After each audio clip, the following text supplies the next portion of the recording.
নমস্কার, স্বাগত সকলকে নিউজ ভ্যানগার্ডের পর্দায়। সঙ্গে রয়েছে শতাব্দী। আপডেট খবরের দিকে নজর রাখছি। রাজ্যে বাড়ছে অপরাধ এবং তার পাশাপাশি মূল্য বৃদ্ধির কারণে নাজেহাল হচ্ছে সাধারণ মানুষ। আর এরই মাঝে শান্তিনিকেতন মেডিকেল কলেজে ঘটে যাওয়া মনীষা দাসের মৃত্যুতে চাঞ্চল্য ছড়িয়েছে সর্বত্র। আর এই ইস্যুগুলিকে সামনে রেখে ধর্মনগরে সরব হয়েছে আমরা বাঙালি সংগঠন।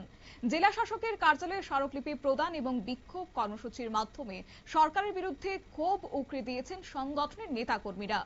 এবং উত্তর ত্রিপুরা ধর্মনগরের জেলা শাসকের কার্যালয় চত্বরে বিক্ষোভ কর্মসূচি পালন করেছে আমরা বাঙালি সংগঠনের উত্তর জেলা কমিটি। পরে জেলা শাসকের মাধ্যমে মুখ্যমন্ত্রীর উদ্দেশ্যে 5 দফা দাবি সম্মিলিত একটি স্মারকলিপি প্রদান করা হয়।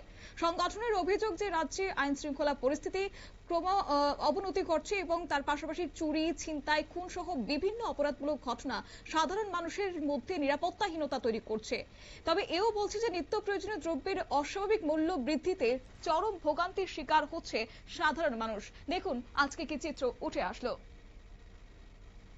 সমান বেকার সমস্যা সৃষ্টি হয়েছে, তার অতি দ্রুত সমাধান করতে হবে।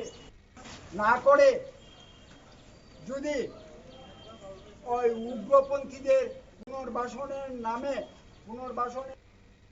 মোট কথা একাধিক দাবিতে সরব হয়েছে আমরা বাঙালি সংগঠন। এবং এদিনের কর্মসূচিতে সবথেকে গুরুত্ব পেয়েছে শান্তিনিকেতন মেডিকেল কলেজে মনীষা দাসের মৃত্যুর ঘটনা। সংগঠনের দাবি হচ্ছে এই মৃত্যু ঘিরে এখনো বহু প্রশ্নের উত্তর পাওয়া যায়নি। ময়না তদন্তের পূর্ণাঙ্গ রিপোর্ট প্রকাশের আগে এই ঘটনাটিকে আত্মহত্যা বলে প্রচার করার চেষ্টা করা হচ্ছে বলে তারা অভিযোগ তুলেছেন। এতে ঘটনা নিরপেক্ষ তদন্ত নিয়ে মানুষের মনে সন্দেহ তৈরি হয়েছে বলেও দাবি সংগঠনের।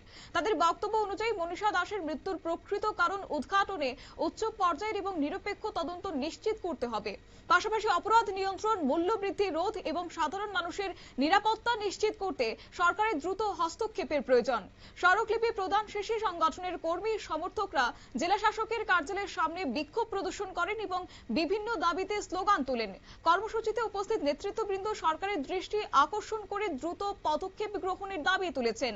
তবে মনীষা দাসের মৃত্যুর তদন্ত থেকে শুরু করে আইন শৃঙ্খলা এবং মূল্যবৃদ্ধির প্রশ্ন একাধিক ইস্যুতে সরকারের উপর চাপ বাড়ানোর চেষ্টা করছে আমরা বাঙালি সংগঠন, এমনটাই রাজনৈতিক বিশ্লেষকদের অভিমত। তাদের স্পষ্ট বার্তা যে দাবিগুলি দ্রুত পূরণ না হলে আগামী দিনে তারা বৃহত্তর আন্দোলনের পথে হাঁটতে বাধ্য হবেন। নিয়ে নিচ্ছে ছোট্ট একটি বিজ্ঞাপন বিরতি, সঙ্গে থাকুন।